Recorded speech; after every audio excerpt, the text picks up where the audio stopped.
खबर है, मुख्यमंत्री ने कहा सभी जिला के अधिकारी और राज्य की पुलिस सुनिश्चित करें कि कोई भी पैदल अपने गंतव्य तक ना जाए।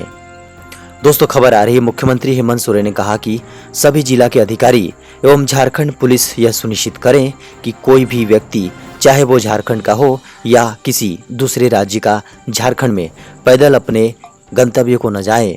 सभी अधिकारी पूरी संवेदनशीलता के साथ ऐसे सभी लोगों की पूरी देखभाल करते हुए समूह बना उनकी स्वास्थ्य जांच कर बसों और अन्य बड़े वाहनों द्वारा उनके गंतव्य तक सुरक्षित पहुंचाएं। आपको बता दें कि अन्य राज्य के प्रवासियों का भी पूरा ख्याल रखते हुए उन्हें उनके गृह राज्य के नोडल पदाधिकारी से संपर्क कर सुरक्षित भेजने का प्रबंध करें। ये बातें मुख्यमंत्री हेमंत सोरेन ने कहा। उन्होंने कहा कि झारखंड की सीमा में किसी भी श्रमिक को कोई परेशानी ना हो, इसका पूरा ध्यान रखना हमारा कर्तव्य है। मुख्यमंत्री के आदेश के बाद पुलिस महानिदेशक एम बी राव ने सभी पुलिस अधीक्षक, वरीय पुलिस अधीक्षक को अपने उपायुक्तों से समन्वय स्थापित कर निर्देशों का पालन प्राथमिकता के आधार पर सुनिश्चित कराने हेतु निर्देश दिया है। खबर है, चक्रवाती तूफान भारत के बेहद नजदीक पहुंचा, जानिए किन राज्यों के लिए मौसम विभाग ने अलर्ट किया है। दोस्तों, खबर आ रही है, देश के मौसम का मिजाज लगातार बदल रहा है। देश के कई हिस्सों में कुछ दिनों से प्री मानसून ने दस्तक दे दी है। वहीं बारिश व आंधी के साथ कई जगहों पर ओले गिरते भी देखे जा रहे हैं। एक तरफ जहां लोगों को इस बदले हुए मौसम से गर्मी से राहत मिली है, वहीं दूसरी तरफ किसानों के फसल को इससे काफी नुकसान पहुंचा है। अब मौसम विभाग ने एक अलर्ट जारी किया है, जिसमें अगले 3 दिनों के अंदर एक चक्रवाती तूफान की संभावना जताई जा रही है। इसके मिले जुले प्रभाव को देखे जा सकते हैं। इसके तहत कुछ राज्यों को अलर्ट किया गया है।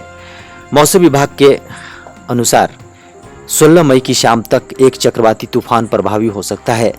मौसम विभाग ने चक्रवात के अनुमान की सूचना देते हुए बंगाल की खाड़ी की दक्षिण पूर्वी क्षेत्र के साथ साथ इससे लगे हुए दक्षिणी अंडमान सागर में लो प्रेशर का एरिया बना है, जिसके कारण इस चक्रवात की आशंका है। उत्तर भारत के कई शहरों पर इसका असर पड़ेगा और यहाँ के मौसम में परिवर्तन आएगा। मौसम विभाग के अनुसार इस समय देश में वेस्टर्न डिस्टर्बेंस एक्टिव है। इसके कारण देश के पहाड़ी इलाकों क्षेत्रों जैसे जम्मू कश्मीर, हिमाचल प्रदेश, उत्तराखंड के साथ पंजाब, हरियाणा, उत्तरी राजस्थान और पश्चिमी उत्तर प्रदेश में भी मौसम बिगड़ सकता है। इन राज्यों के लिए मौसम विभाग ने ऑरेंज अलर्ट जारी किया है और लोगों से सतर्क रहते हुए घरों से बाहर नहीं निकलने की चेतावनी दी गई है। साथ ही झारखंड भी इससे अछूता नहीं रह सकता है। खबर है, मुख्यमंत्री हेमंत सोरेन ने कहा झारखंड में लॉकडाउन 4 पर निर्णय केंद्र के गाइडलाइन के बाद। दोस्तों, खबर आ रही है, मुख्यमंत्री हेमंत सोरेन ने फिर दोहराया है कि झारखंड में लॉकडाउन 4 पर निर्णय केंद्र सरकार की गाइडलाइन के बाद लिया जाएगा। केंद्र सरकार की गाइडलाइन की समीक्षा के बाद झारखंड में छूट पर विचार किया जाएगा। मुख्यमंत्री ने टाटा ट्रस्ट के उपक्रम ट्रांसफॉर्मिंग रूरल इंडिया फाउंडेशन के प्रोग्राम मैनेजर करीम मल्लिक एवं श्यामल संतरा द्वारा उपलब्ध कराए गए 8400 पीपीई किट व अन्य सुरक्षा उपकरणों को लेने के बाद शनिवार को अपने आवास पर मीडिया से बातचीत की। आपको बता दें कि उन्होंने कहा कि राज्य में स्वास्थ्य सुरक्षा बेहतर बनाए रखने में टाटा कंपनी का एक सराहनीय पहल है। उन्होंने कहा कि कोरोना वायरस जैसे वैश्विक आपदा के समय औद्योगिक घरानों, स्वयंसेवी संस्थाओं, सामाजिक संस्थानों के लोग आगे बढ़कर सहयोग कर रहे हैं। इसके लिए वह धन्यवाद देते हैं, क्योंकि इस घड़ी में एकजुट होकर ही महामारी पर विजय प्राप्त किया जा सकता है। उन्होंने इस लड़ाई में सुरक्षा उपकरणों को चिकित्सकों, स्वास्थ्य कर्मियों व सुरक्षा कर्मियों को उपलब्ध कराया जाएगा, क्योंकि वर्तमान समय में मेडिकल उपकरणों की भारी संख्या में राज्य को जरूरत है। इस अवसर पर पेयजल स्वच्छता मंत्री मिथिलेश ठाकुर भी उपस्थित थे। एक बड़ी खबर आ रही है, झारखंड के गढ़वा में 7 युवक सोन नदी में डूबे, गांव में मची है चीख और पुकार। खबर आ रही है दोस्तों, झारखंड में शनिवार यानी 16 मई 2020 की सुबह 7 युवक सोन नदी में डूब गए। इनमें से 5 युवकों के शव निकाल लिए गए हैं, जबकि 2 अन्य के शवों की तलाश में गोताखोर जुटे हुए हैं। सुबह के साथ आधा दर्जन से अधिक युवकों के डूब जाने की खबर मिलते ही पूरे गांव में चीख पुकार मच गई। घटना झारखंड बिहार की सीमा पर स्थित गढ़वा जिले के कांडी प्रखंड के डूमर सोता गांव के पास हुई। यहां सोन नदी में नहाने गए 7 युवक डूब गए। कांडी वीडियो के नेतृत्व में राहत टीम घटनास्थल पर कैंप कर रही है। 2 शवों की तलाश में गोताखोरों की टीम जुटी हुई है। नदी में डूबे सभी लोगों की उम्र 19 से 30 वर्ष के बीच है। इनकी पहचान ब्रजेश सिंह, आलोक मिश्रा, अजीत मिश्र, नीरज मिश्र, अश्विनी दुबे, राजन दुबे और सुशील मिश्रा हैं। गढ़वा की उपायुक्त हर्ष मंगला ने बताया कि सुबह 6 बजे डूमर सोता गांव के 8 युवक बगल में सोन नदी में नहाने गए थे। नदी पार होने के दौरान 7 युवक नदी के गहरे पानी में चले गए। एक युवक नदी के बाहर निकलने में सफल रहा। उसने गांव जाकर लोगों की इसकी सूचना दी। खबर है 65 लाख पेंशनर्स के लिए अच्छी खबर। पेंशन बांटने के लिए सरकार ने बैंकों को जारी किए नए नियम। खबर आ रही है बैंक पेंशन रिलीज करने और समय समय पर पेंशनर से सर्टिफिकेट मांगने के लिए अलग अलग प्रक्रियाओं का पालन कर रहे हैं। इसको देखते हुए कार्मिक मंत्रालय ने पेंशन वितरण करने वाले बैंकों के चेयरमैन और प्रबंधक निर्देशकों को एकीकृत दिशा निर्देश जारी किया है। इसका लक्ष्य सेंट्रल पेंशन प्रोसेसिंग सेंटर बैंकों की शाखाओं को अद्यतन नियमों और दिशा निर्देशों के बारे में अवगत कराना है। कार्मिक मंत्रालय ने यह जानकारी दी है। कार्मिक मंत्रालय के तहत काम करने वाले पेंशन और पेंशनर्स कल्याण विभाग को प्राप्त शिकायतों के विश्लेषण के आधार पर यह कदम उठाया गया है। विभाग ने शुक्रवार को जारी एक आदेश में कहा है कि अपडेटेड और एकीकृत दिशा निर्देशों से पेंशनर के रिक्वेस्ट को बैंक या अन्य द्वारा प्रोसेस करने की प्रक्रिया बेहतर होगी।